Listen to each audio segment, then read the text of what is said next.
Kalau saya tengok datanya BMKG ya, tahun 1981 ke sini, frekuensi atau perulangan anomali iklim, apakah El Nino atau La Nina, itu semakin sering. Tahun 97, 98 yang bersamaan dengan krisis moneter itu El Nino-nya sangat kuat dan dampaknya luar biasa. Dalam 2 tahun itu produksi pangan, terutama beras, itu turun sedemikian besar. Sebetulnya ketahanan pangan kita, ya, kalau kita ukur dari secara agregat, kita ukur dari ketersediaan kalori, ketersediaan protein, ketersediaan lemak per kapita per hari, itu sangat-sangat besar. Bisa saja itu tersedia di depan rumah di warung-warung gitu, tapi nggak bisa beli.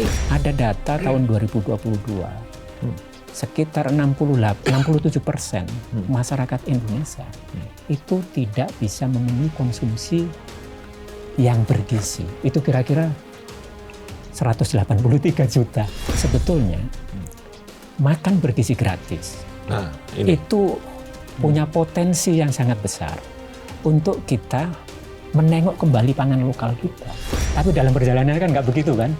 Kita bisa lihat sifatnya sentralistis gitu ya. Semuanya seragam. Iya, dan Pemda relatif nggak dilibatkan gitu. Justru ketika terjadi keracunan dan segala macam, malah Pemda mereka yang kerapotan kan? Iya.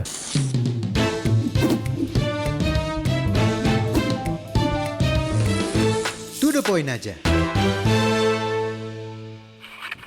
Ya, Assalamualaikum warahmatullahi wabarakatuh. Sobat Sindo, ketemu lagi di To The Point aja. Dan saat ini kita akan membahas tentang mungkin ekses atau imbas dari geopolitik dunia yang mengambil angle yang berbeda pastinya. Karena kita kedatangan tamu ya, Mas Pung ya. Salah satu pemerhati, pengamat pertanian dan pangan, Mas Kudori. Selamat datang Mas di sini Mas. Nah ini karena kedatangan Mas Kudori, kita akan banyak membahas tentang mungkin sedikit nanti Mas ya, dengan konflik Iran dan teman-temannya nih ya, yang ada di sana nih di Timur Tengah. Eksesnya ke kita tuh seperti apa sih gitu, terutama dari sisi ketahanan pangan. Nah ini kira-kira Mas Kudori bisa jelaskan sedikit nggak, apa sih sebenarnya yang berpengaruh di Indonesia gitu ya, terkait soal geopolitik, situasi geopolitik di dunia gitu. Ya, sampai hari ini kan berarti udah berbulan-bulan ya. Iya, udah lama Mas, perang dari itu. bulan Februari. Nah, memang kita tidak banyak mengimpor pangan dari wilayah sana, Wilayah sana. atau yang ditransportasikan lewat sana. Gitu. Ada beberapa produk yang terkait dengan pertanian, salah satunya adalah bahan baku pupuk yang itu kita impor dari sana, terutama fosfor, kalium ya, yang memang kita sampai hari ini untuk 2 bahan baku itu masih impor. Tapi sebetulnya kita tidak hanya bergantung dari wilayah Selat Hormuz itu gitu. Ada juga dari wilayah lain yang sebetulnya tetap bisa menjadi alternatif. Tapi sebetulnya dampak yang sudah kita rasakan hari ini ya, meskipun kita tidak kena dampak langsung, yang sudah terasa itu biaya pestisida. Itu naik, harga pestisida naik tinggi. Yang kedua, biaya kemasan ya. Karena kemasan plastik itu dibuat dari turunan minyak. Betul. Minyak ketika perang kita semua tahu harganya melonjak tinggi dan itu dampaknya kemana-mana. Meskipun kita tidak terdampak langsung dari sisi pangan, tapi ketika harga BBM itu naik, karena BBM itu menjadi penggerak semua sektor ekonomi, di pangan kita juga kena gitu. Dan kita juga semua tahu rantai pasok ya, biaya transportasi naik, asuransi juga naik. Yang itu pasti harga pangan yang kita impor bukan hanya dari wilayah Selat Hormuz ya, tapi juga dari wilayah lain itu naik juga. Ditambah dengan pelemahan rupiah. Jadi kita terpukul 2 kali itu. Iya Mas, tadi kan kita sempat bahas juga ya tentang El Nino, terus kemudian tadi Mas bilang di tahun 2023 berlanjut di 2024. Nah terus kemudian ada juga nih kan informasi yang menyampaikan bahwa dari 2026 sampai 2027 ini juga kemungkinan akan mengalami hal yang serupa sama gitu. El Nino ini akan berlanjut sampai 2002 nyebrang tahun sampai 2027 Mas Pung. Nah, nah ini gimana nih kalau misalnya kita tadi kan Mas juga nyampaikan bahwa harus ada mitigasi gitu. Apakah kita bisa belajar dari kejadian-kejadian yang sebelumnya atau gimana, Mas? Ya, kalau saya tengok datanya BMKG ya, tahun 1981 ke sini, frekuensi atau perulangan anomali iklim, apakah El Nino atau La Nina, itu semakin sering. 2 atau 3 tahun itu terjadi. Gitu. Jadi apa artinya? Artinya ya mau tidak mau kita harus bersahabat dengan anomali iklim. Karena ini menjadi bagian yang given, sesuatu yang akan selalu terjadi. Gitu. Nah, makanya kita semua termasuk sektor yang pasti akan terdampak terhadap anomali iklim ini harus menyiapkan itu, melakukan mitigasi, melakukan adaptasi dan seterusnya. Saya sering kali bilang gini, jadi mestinya sektor yang terdampak itu sudah punya sekian list gitu ya, sekian langkah mitigasi, sekian langkah adaptasi. Tinggal mana yang di-on-kan, mana yang di-off-kan. Ketika terjadi La Nina, pencet-pencet yang di-off-kan, pencet yang di-on-kan. Gitu. Ketika terjadi El Nino, mana yang di-off-kan, mana yang dimatikan. Nah, jadi setiap saat kita sudah siap. Nah, tapi apakah, kalau pertanyaannya apakah kita sudah punya kesiapan itu sih? Belum ya, belum. Bahwa tahun ini pemerintah lebih prepare, menyiapkan segala sesuatu, belajar dari tahun 2023 yang berlanjut 2024, saya kira iya gitu loh. Tapi dalam perjalanan kita belum tahu. Tadi saya sampaikan bahwa sampai hari ini itu perkiraannya adalah lemah moderat ya.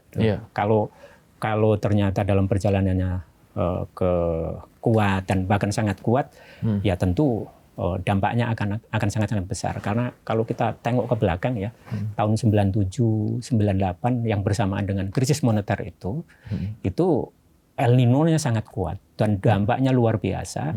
Dalam 2 tahun itu produksi pangan terutama beras itu turun sedemikian besar.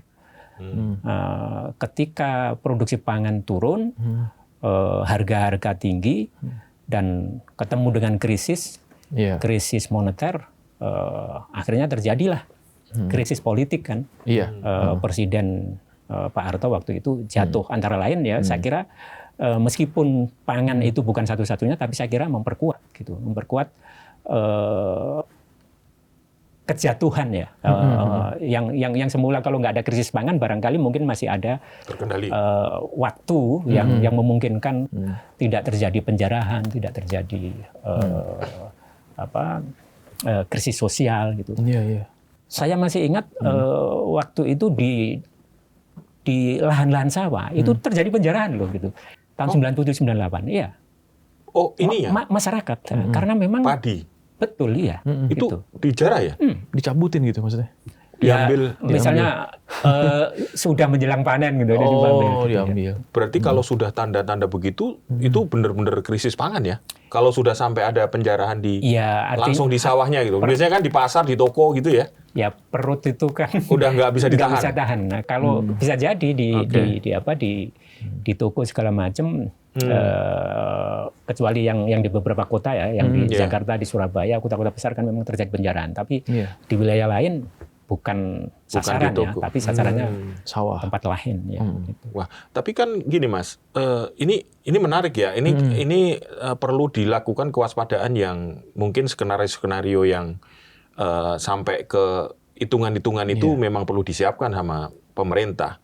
Nah, yang kita tahu adalah selama ini kita disampaikan informasi bahwa sebenarnya stok pangan kita cukup kuat gitu, terutama beras ya, Mas. Nah, ini gimana Mas? Karena apakah memang andaikan El Nino itu jadi Godzilla beneran ya? Mudah-mudahan tidak ya. Terus kemudian nyebrang sampai 2027, berarti kita aman dong, Mas, dengan stok beras yang sekarang gitu. Gimana, Mas? Stok beras di gudang Bulog yang disampaikan pemerintah kan 5,2 juta ton. Ya, 5,2 sekarang. Terbesar atau tertinggi sepanjang sejarah. Dan betul itu. Iya. Tapi kita perlu ada catatan di situ bahwa stok yang tinggi itu juga ada risiko ya, ada risiko bahwa bisa saja pemerintah bergila ini penting untuk menyiapkan kalau terjadi krisis dan seterusnya ya.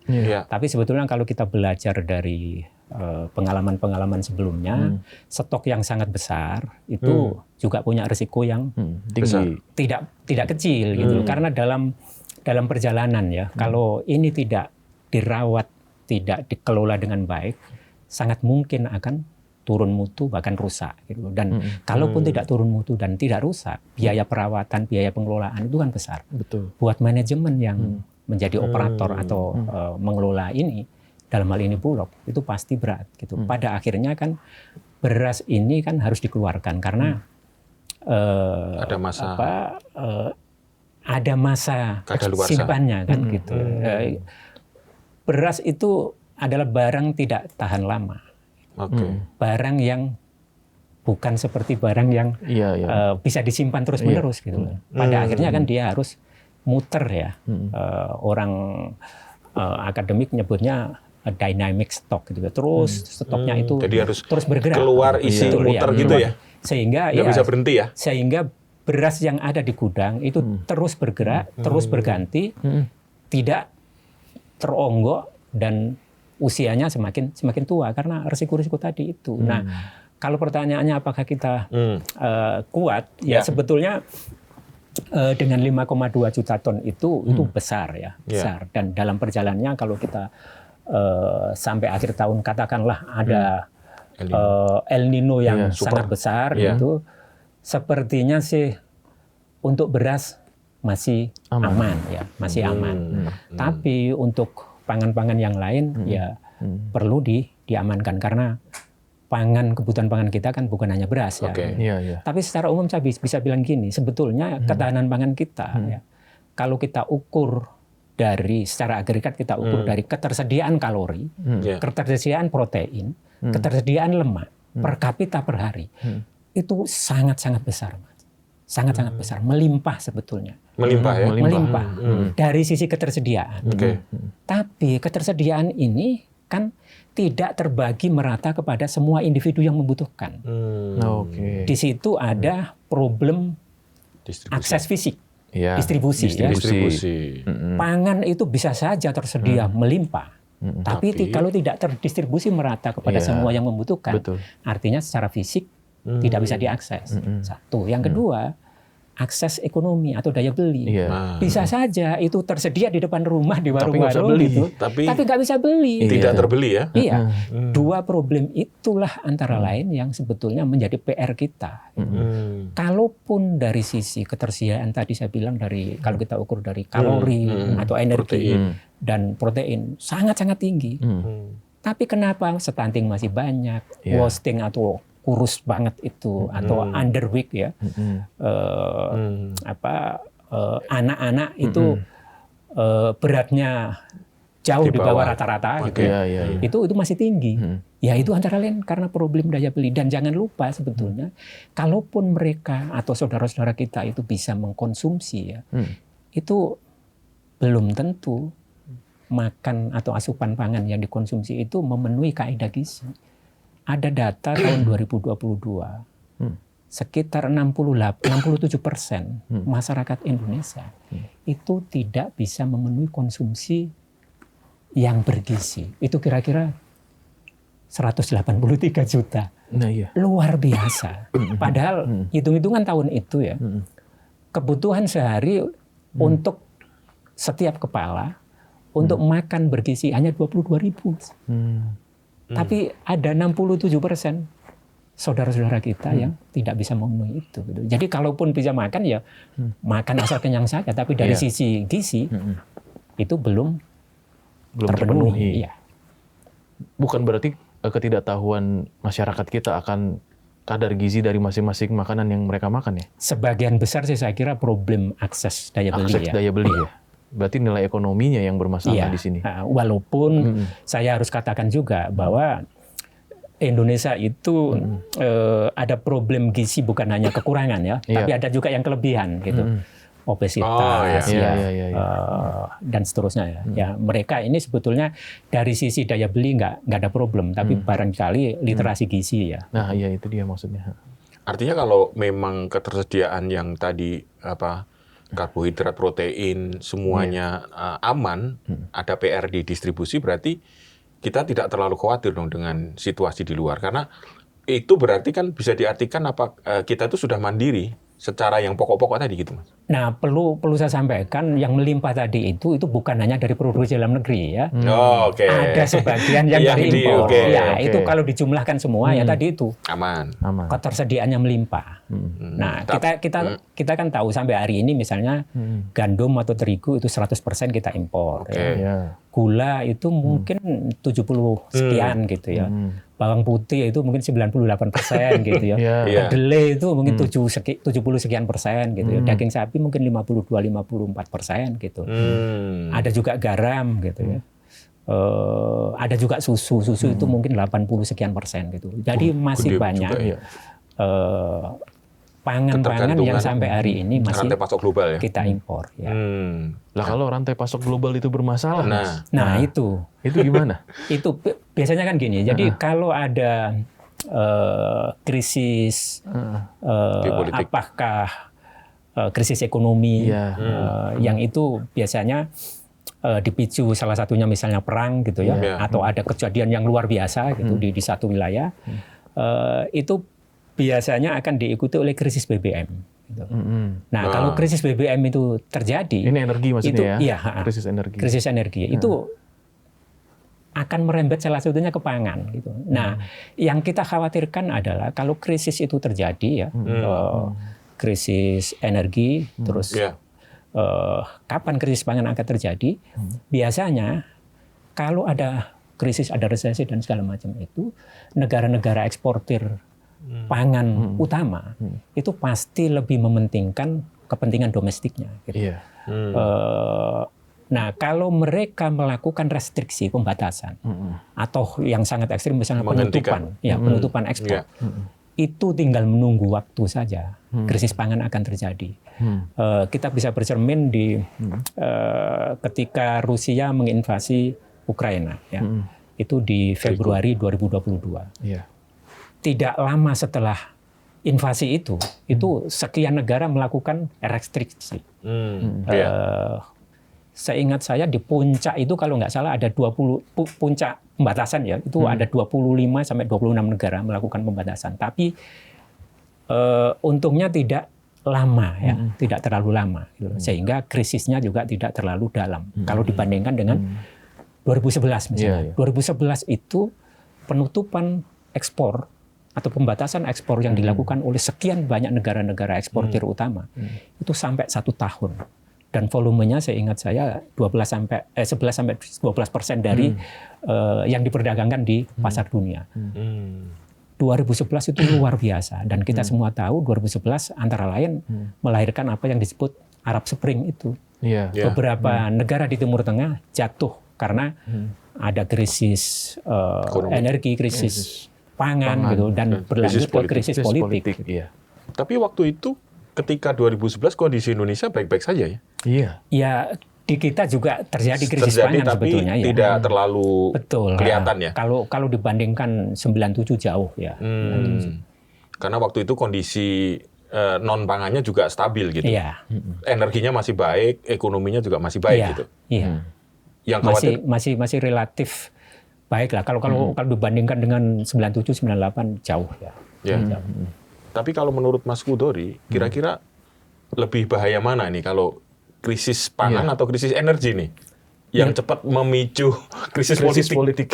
Ya, ini kan orang pasti akan kita tidak berharap itu, tapi paling tidak kita mulai menyiapkan tadi antisipasi skenario gimana caranya. Kalau saya amati ketika ada resesi, ada krisis ya, itu dua-duanya biasanya terjadi ya. Oh, itu satu paket ya? Biasanya. Dan itu kalau terjadi itu saling memperkuat itu. Sudah otomatis tuh. 2008 ya. 2008 itu dua-duanya terjadi, meskipun tidak separah 2011. Gitu. Nah, ketika Rusia menginvasi Ukraina itu harga BBM tinggi, sempat terjadi kenaikan harga pangan juga di beberapa wilayah. Terus di luar itu misalnya 2022 akhir, saya lupa kalau nggak salah September atau Oktober, itu India misalnya melakukan pembatasan terhadap ekspor beras ya. Tapi memang pada saat itu nggak ada krisis BBM, nggak ada krisis energi gitu loh. Tapi harga beras naik tinggi, luar biasa gitu, karena India itu adalah penguasa pasar beras dunia 40%. Kalau dia melakukan pembatasan ya pasti akan punya dampak yang sangat besar. Nah, jadi kalau melihat beberapa kejadian sih biasanya dua-duanya terjadi dan saling memperkuat gitu. Jadi tidak mungkin terpisah. Satu krisis energi aja, satu krisis pangan aja enggak ya. Pasti ada saling mempengaruhinya itu ya. Iya. Iya. Karena tadi kan energi itu menjadi penggerak semua sektor ya. Meskipun tidak langsung, itu pasti salah satu sektor yang terkena dampak adalah sektor pertanian gitu. Nah, kalau semakin dalam, krisis energi semakin dalam, dan itu memicu krisis ekonomi, tadi biasanya negara-negara eksportir utama itu melakukan pembatasan. Nah, kalau itu dilakukan, itu semakin mempercepat krisis ya. Artinya nih Menteri Pangan dan Menteri Energi harus kompak ya. Betul. Satu frekuensi ya. Iya mestinya ya. Harus selaras lah. Iya, jangan sampai ada saling bersaing malahan ya. Tapi iya menarik. Tapi Mas, kalau belajar dari negara-negara yang penduduknya besar, katakan Cina dan India, mereka ini kan ya harus menghidupi miliaran manusia gitu. Nah, kira-kira kalau dari sana apa yang bisa kita lihat dari situ? Untuk Indonesia yang juga penduduknya nomor 4 ya sekarang ya? Iya. Ya, Cina misalnya ya. Cina itu saya kira cadangan energinya luar biasa. Saya nggak punya data ya. Satu, tapi hampir pasti Cina punya cadangan yang luar biasa. Kalau misalnya dibandingkan dengan kita yang hanya sekian hari. Betul. Itu cadangan energi, cadangan pangan. Cina juga luar biasa walaupun di Cina itu cadangan pangan nggak pernah dibuka karena itu rahasia negara ya. Itu bagian dari sangat classified ya. Iya. Jadi kalaupun bermunculan berbagai publikasi, ya itu dugaan-dugaan gitu ya. Analisis itu ya. Tapi hampir bisa dipastikan sangat-sangat besar. Dan di Cina itu kan bukan hanya beras ya, ada gandum dan mungkin satu lagi jagung barangkali ya gitu ya. Jadi beras, gandum. Nah, di kita untuk cadangan pangan yang paling solid dan jumlahnya cukup ya cuma hanya beras. Gitu. Baru beras ya? Hanya beras. Gitu. Yang lainnya belum berarti ya? Ada, jagung? Kalaupun ada nggak besar. Dan kalau ditarik agak ke belakang gitu kadang-kadang ada, kadang-kadang enggak gitu ya. Kalau jagung belum cukup meyakinkan, Mas? Kecil tahun lalu itu cuma 250-an ribu ton. Ya. Masih jauh ya berarti? Masih 100 ribu ton. Masih jauh dari kebutuhan nasional kita. Ya itu kan antara lain untuk cadangan ketika pemerintah butuh melakukan intervensi ketika harga jagung itu tinggi ya, harga jagung tinggi itu disalurkan ke peternak-peternak yang selama ini menggunakan jagung itu untuk pakan ternak. Lebih ke itu ya. Jadi bukan untuk sebagai konsumsi pangan manusia, enggak. Pangan manusia bukan. Enggak ya. Untuk pakan ternak ini kebutuhan sebagian jagung. besar jagung itu adalah untuk pakan. Ada memang untuk konsumsi manusia tapi tidak terlalu besar. Kalau terigu sendiri gimana, Mas?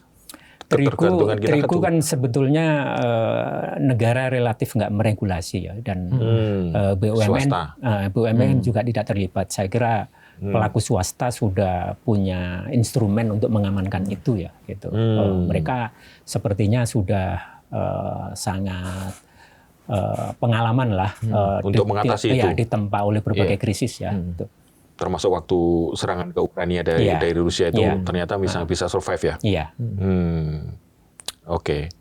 Mas, ini kan kalau kita lihat ya worst case skenario-nya atau skenario terburuknya gitu ya. Misal nih kita jangan sampai kejadian, tapi maksudnya ini kita harus juga bisa melihat skenario yang paling buruk ya.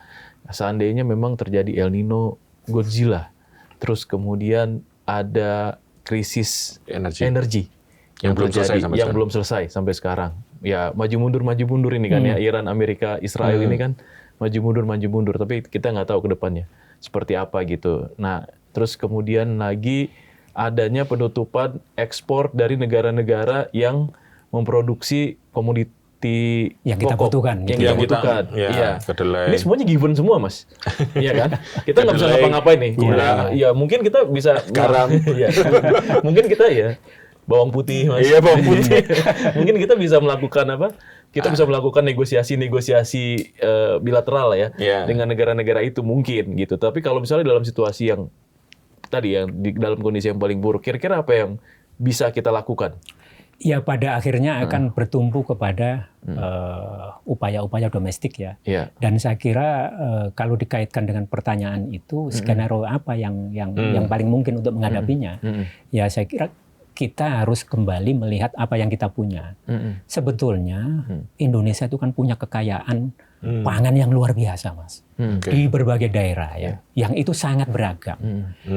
Cuma dalam perjalanannya kan kebijakan pemerintah itu kan cenderung monolitik ya, kepada 1-2 gitu. Bahkan sekarang ya monolitik terhadap 1-2 komoditi aja gitu. Betul. Tidak semuanya ya. Betul. Misalnya sumber karbohidrat sekarang yang terbesar apa ya, beras gitu. Dan kalau ditanya apakah pangan-pangan yang lain itu menjadi sumber yang dominan juga, enggak gitu. Nomor 2 kalau kita cek ya dalam menu diet pangan kita sumber karbohidrat ya terigu gitu. Yang sepenuhnya kita impor. Apakah pangan-pangan yang lain misalnya ubi kayu atau singkong, ubi jalar, jagung, kentang itu menjadi bagian yang menyumbang cukup besar dalam asupan karbohidrat? Enggak, kecil gitu. Nah, mestinya ini menjadi pelajaran ya. Kalau situasinya buruk, sebetulnya kita pasti akan menengok kepada apa yang kita punya. Itu artinya apa? Masyarakat kita akan bergantung kepada pangan-pangan lokal sebetulnya. Nah, penting ini menjadi pembelajaran ya, bahwa menggantungkan pangan untuk penduduk yang sangat besar kepada 1 atau 2 komoditas itu pasti punya resiko. Resiliensinya atau ketahanannya pasti akan mudah sekali tergoncang ya. Nah, kalau ini bisa kita balik ya, kita masing-masing daerah itu punya pangan lokal yang itu nggak harus utamakan sampai ke level nasional ya, tapi itu bisa menjadi menu masyarakat setempat, gitu. Provinsi atau kabupaten kota. Itu kalau kita jumlahkan ya, sekian provinsi, 38 provinsi masing-masing punya pangan lokal yang sangat kuat, gitu. Secara nasional pasti akan memperkuat ketahanan pangan kita. Gitu. Nah sebetulnya makan bergizi gratis. Nah, ini. Itu punya potensi yang sangat besar untuk kita menengok kembali pangan lokal kita. Sebetulnya ya, kalau kita ikuti diskusi-diskusi awal, bagaimana konsep MBG itu dielaborasi ya. Salah satu yang bisa kita buka-buka lagi adalah MBG itu akan didesentralisasikan. Artinya apa? Masyarakat setempat, Pemda, sekolah, ya, UKM setempat, kantin sekolah, komite sekolah itu dilibatkan. Mau tidak mau mereka, kalau kebijakannya adalah diharapkan bahan baku pangan itu dari pangan lokal ya, supaya rantai pasoknya semakin pendek dan ekonomi di setempat juga bergerak, itu pangan lokal pelan-pelan akan bergerak. Tapi dalam perjalanan kan nggak begitu kan? Kita bisa lihat sifatnya sentralistis gitu ya. Semuanya seragam. Iya, dan Pemda relatif nggak dilibatkan gitu. Justru ketika terjadi keracunan dan segala macam, malah Pemda mereka yang kerabotan kan?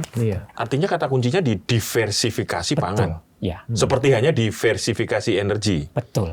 Antara yang berbahan fosil dan non fosil. Betul. Itu kuncinya ya. Iya. Dan itu yang dilakukan Cina, gitu. Cina antara lain ya tadi kalau kita cek dari cadangan pangannya tidak hanya 1 kan. Nah, berarti tidak hanya beras kan? Iya, tidak ada hanya beras, terigu, gitu. ada yang lain juga mungkin.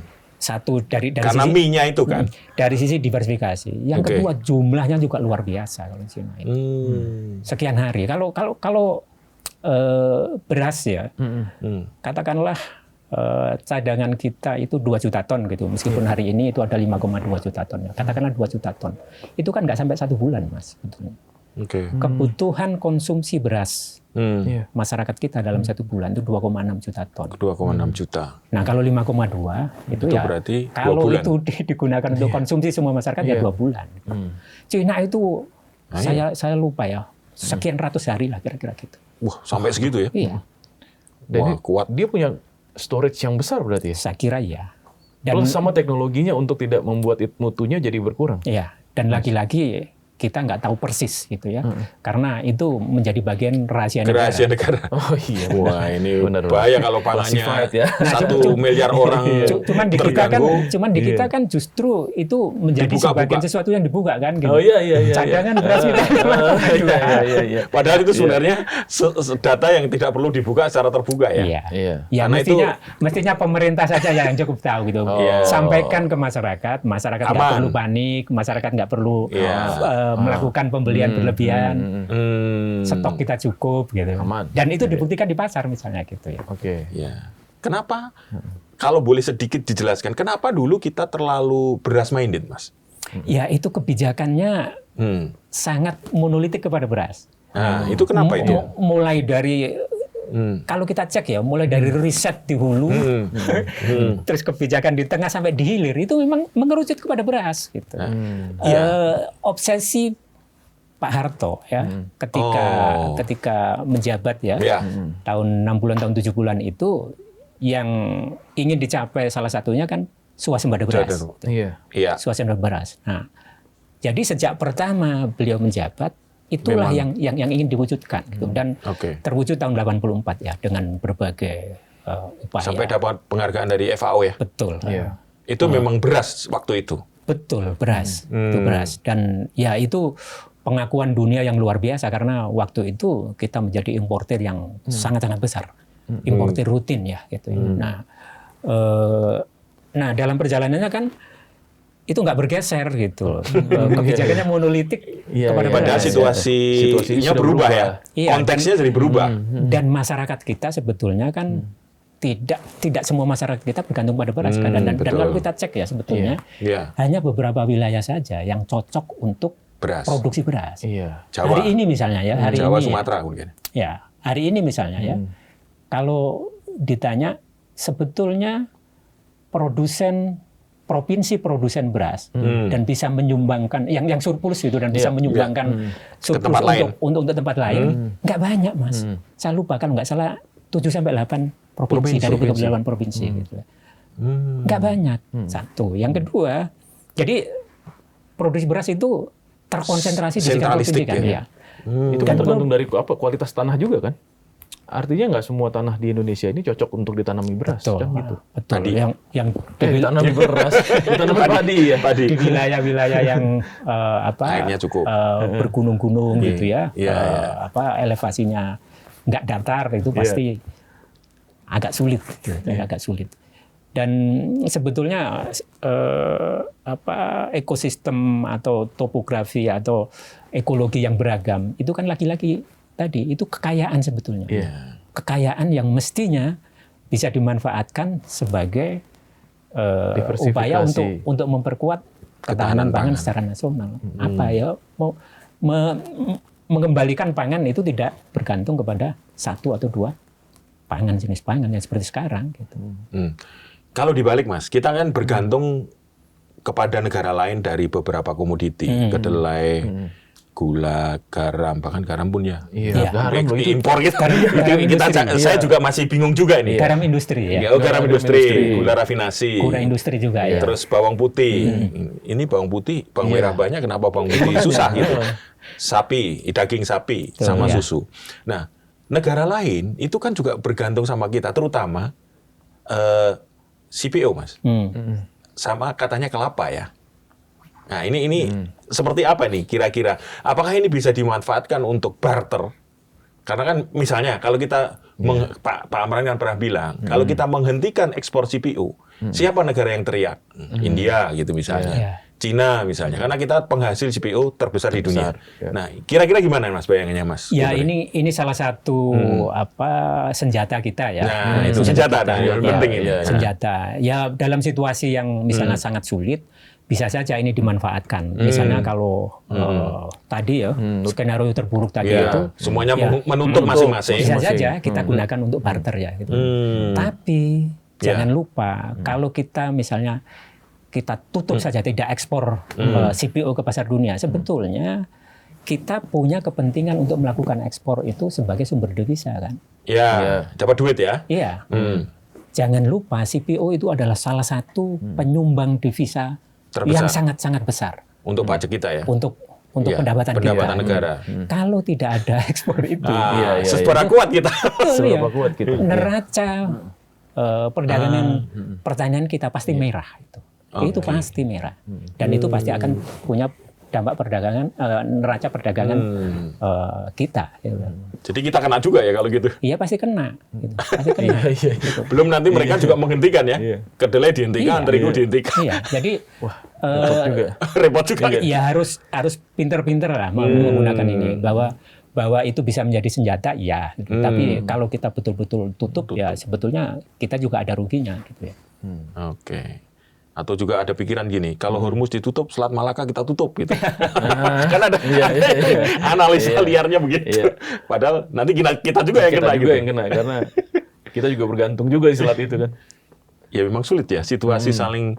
Tapi gini Mas, tata kelola pangan ini kira dari pengalaman pemerintah ke pemerintah gimana kalau pengamatan Mas Kudori yang cukup lama memperhatikan pangan dan pertanian gitu. Tapi ini sepertinya tidak hanya spesifik pangan dan pertanian ya. Sektor lain sepertinya sama ya. Mirip ya? Oke. Mirip. Kita itu kan sudah menyepakati bahwa sirkulasi kepemimpinan itu berganti 5 tahun sekali ya. Itu sistem politik yang kita pilih ya. Nah, yang terjadi adalah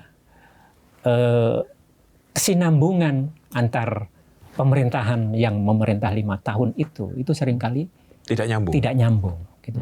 Karena kalau kita cek ya RPJMN misalnya itu kan diterjemahkan dari visi misi presiden wakil presiden terpilih yang antara periode satu periode berikut itu nggak berbeda. selalu sama gitu. Nah akhirnya apa yang sudah dibangun yang sudah disiapkan itu tidak selalu diteruskan, dilanjutkan. Walaupun ya untuk sektor pertanian atau pangan kadang-kadang itu ya mirip-mirip gitu diubah dikit-dikit gitu ya. Gitu. Tapi sistem politik yang 5 tahunan yang itu kita pilih ini kan akhirnya menciptakan pragmatisme kan gitu. Apa? Ya sudahlah saya bikin sesuatu, program sesuatu, saya bikin langkah-langkah yang kira-kira segera bisa saya klaim sebagai prestasi. Populis ya? Iya, sehingga tidak ada upaya-upaya atau program-program yang sifatnya menciptakan fondasi. Plus jangka panjang ya. Iya, artinya menciptakan fondasi ya. Hanya jangka pendek aja yang dipikirkan. Karena gitu. kalau menciptakan fondasi itu belum tentu akan dia bisa klaim selama sebagai keberhasilan. Iya. Justru yang akan menikmati pemerintahan berikutnya. Enak aja yang menikmati kita gitu kan jadinya. Satu misalnya contohnya ya. Atau bikin fondasi belum diselesaikan sama yang selanjutnya. Wah, apa itu enggak ini? Gitu. Contohnya misalnya ya. Food estate. Atau mencetak lahan sawah baru. Itu kan juga itu pasti butuh waktu. Dan menciptakan lahan baru untuk sampai menjadi wilayah produksi yang berkesinambungan, produktif. Itu pasti butuh waktu. Nggak mungkin sekali, 2 kali. Cukup 3 tahun, 4 tahun. Gitu. Ekosistem sawah yang stabil. Itu butuh 3 tahun, 4 tahun gitu. Nggak ada yang instan ya? Iya, apalagi kalau dibuka dari lahan hutan kan. Itu pasti dan diklaim banyak gagal juga itu food estate. Iya. Akhirnya apa? Memilih sesuatu yang populis.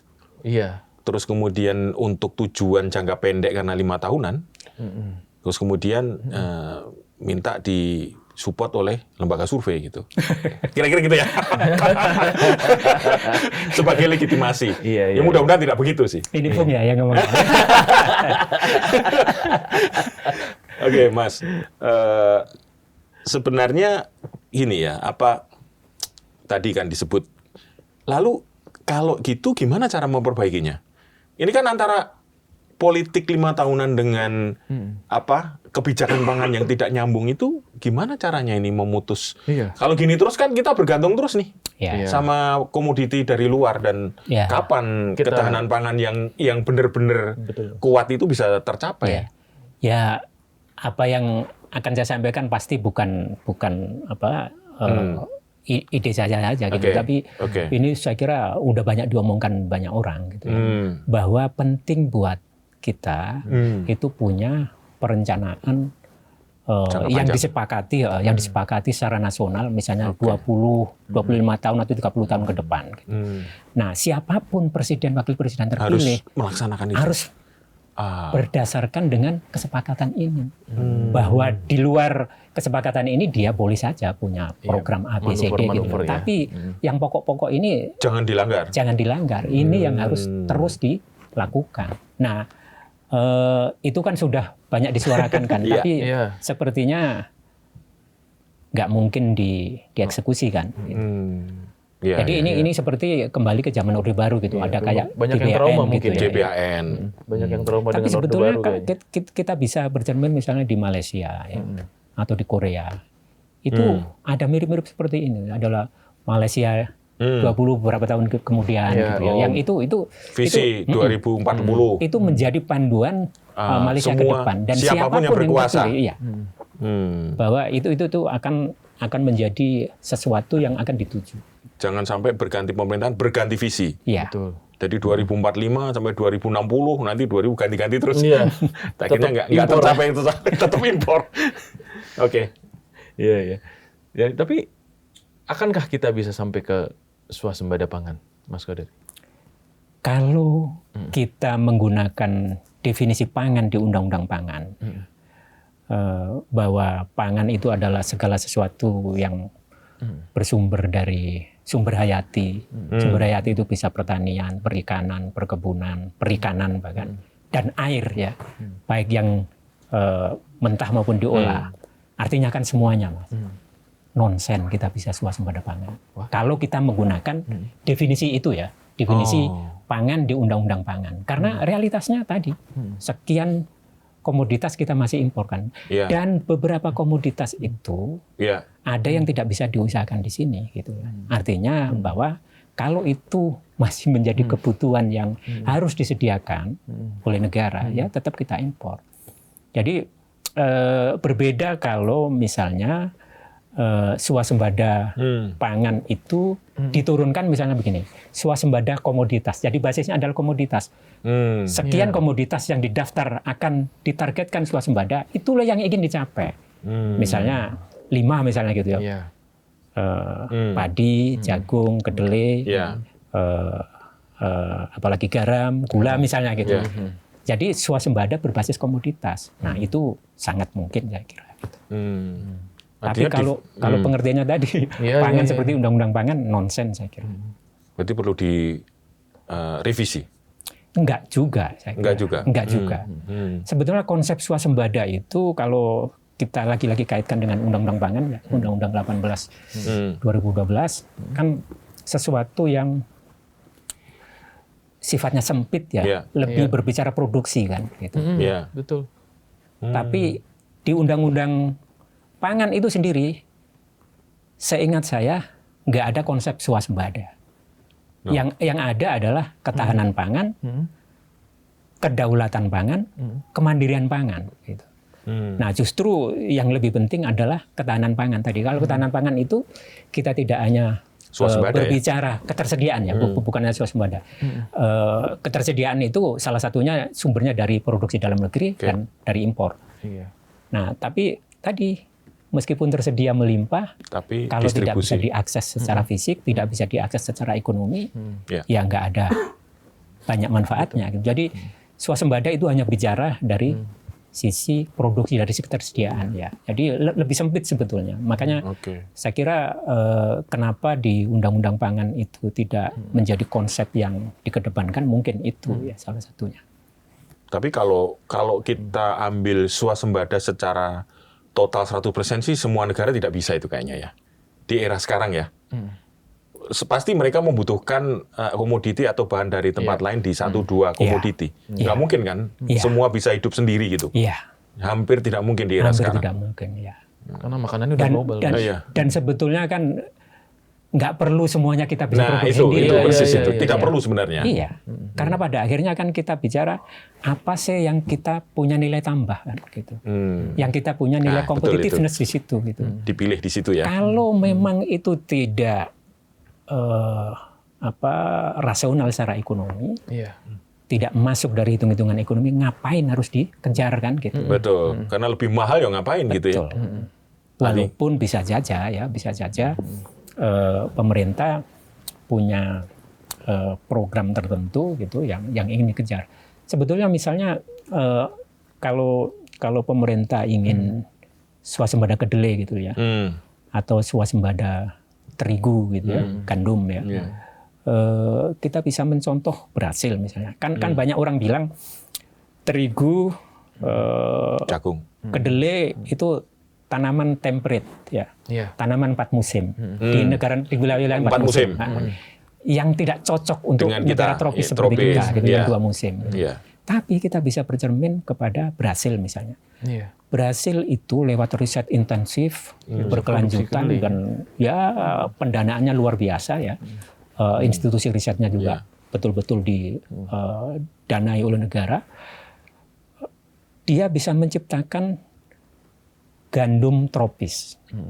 Dia bisa menciptakan kedelai tropis. Dan dua-duanya sekarang menjadi eksportir besar yang sangat besar dari Brasil.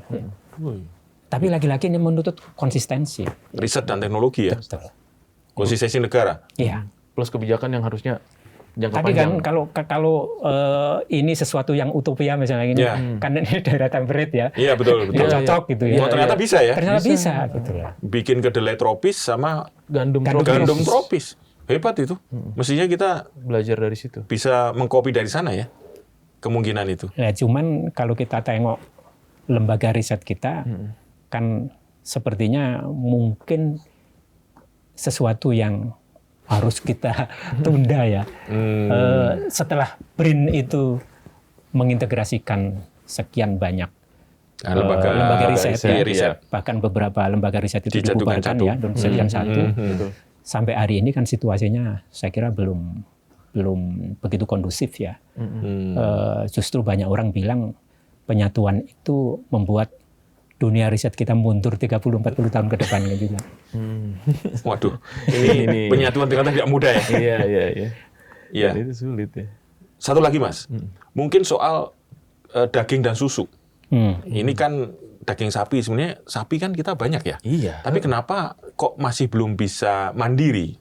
Meskipun kalaupun tidak mandiri 1% ya mungkin naiklah. Kebutuhan dari luar itu bisa berkurang dari 50% katakan ya. Impornya ya. Artinya kita bisa mengendalikan itu dan susu ini kan kebutuhan yang sangat penting untuk pemenuhan gizi. Gimana Mas kalau Mas Kutori? Ya, daging sapi itu ditargetkan swasembada sudah puluhan tahun ya. Oh gitu. Udah puluhan tahun. Udah puluhan tahun. Sudah pernah cek belum, Mas Kutori? Belum.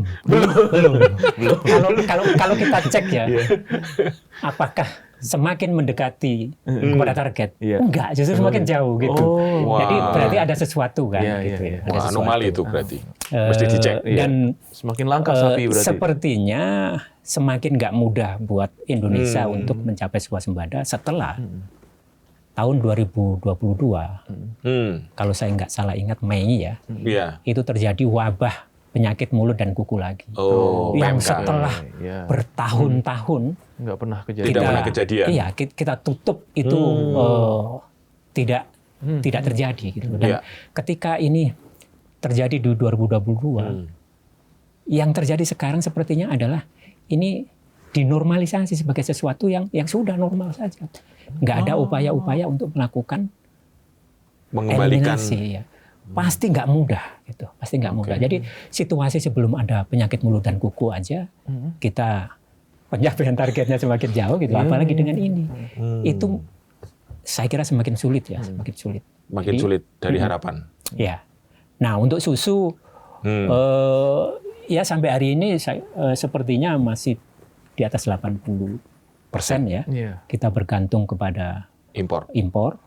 Dan bagaimana supaya kita bisa membalikkan? Mungkin salah satunya kita bisa tiru lagi di zaman Orde Baru ya. Dulu itu ada kewajiban industri pengolah susu itu ketika dia diizinkan impor sekian, itu harus menyerap produksi susu lokal. Ya, iya betul. Nah, pelan-pelan ketika produksi domestik itu semakin besar, kuota impornya dikurangi. Nah, bagaimana menyeimbangkan inilah yang harus diformulasikan oleh pemerintah supaya satu swasta tetap bisa jalan dan pelan-pelan target untuk mengejar swasembada susu itu juga bisa dicapai. Nah, tapi kalau dilihat sampai hari ini sih sepertinya belum kelihatan gitu. Tapi mewajibkan pengusaha susu industri untuk mengambil dari lokal bukannya masih ada, Mas, sampai hari ini? Kalau sifatnya wajib sepertinya enggak. Himbauan ya. Jadi nggak ada kewajiban mereka untuk berapa persen harus menyerap susu lokal? Sepanjang yang saya tahu enggak sepertinya. Dan para produsen susu lokal kan sempat protes ya waktu itu karena susunya juga tidak terpakai. Iya. Dan akhirnya dibuang gitu. Mungkin kita masih ingat ada yang mandi susu yang di Boyolali itu. Iya, di Boyolali. Karena tidak terserap gitu. Iya. Wah. Nah, lagi-lagi ke makan bergizi gratis sebetulnya kan ini salah satu cara ya outlet sebenarnya ya untuk menyerap kesempatan ya. Kalau dimanfaatkan. Tapi yang terjadi di lapangan sepertinya susu yang disediakan itu kan susu kemasan. Yang sudah kemasan. Iya. Dan itu semua dari industri. Bukan susu segar ya. Nah, memang tantangannya nggak mudah. Susu segar itu bagaimana juga memastikan ya. tetap higien, tetap tidak ada problem keracunan, tidak ada problem bakteri dan seterusnya ya, kontaminasi ketika itu sampai ke sekolah. Nanti mungkin kita berharap pada Koperasi Merah Putih untuk bisa mengelola itu. Ya, pelan-pelan. Ini seru banget ya Mas Bung ya. Seru banget, ini menarik sekali. Dengan Mas Kodari nggak terasa, tapi waktunya sudah hampir 1 jam nih kita ngobrol, Mas. Terima kasih Mas atas waktunya, ini memberikan insight yang luar biasa, apalagi soal ketahanan pangan ya. Dan mudah-mudahan kita mampu untuk punya ketahanan pangan yang kuat bagi Indonesia. Terima kasih. Sobat Sindo, kita ketemu lagi di To The Point aja. Wassalamualaikum warahmatullahi wabarakatuh. Waalaikumsalam.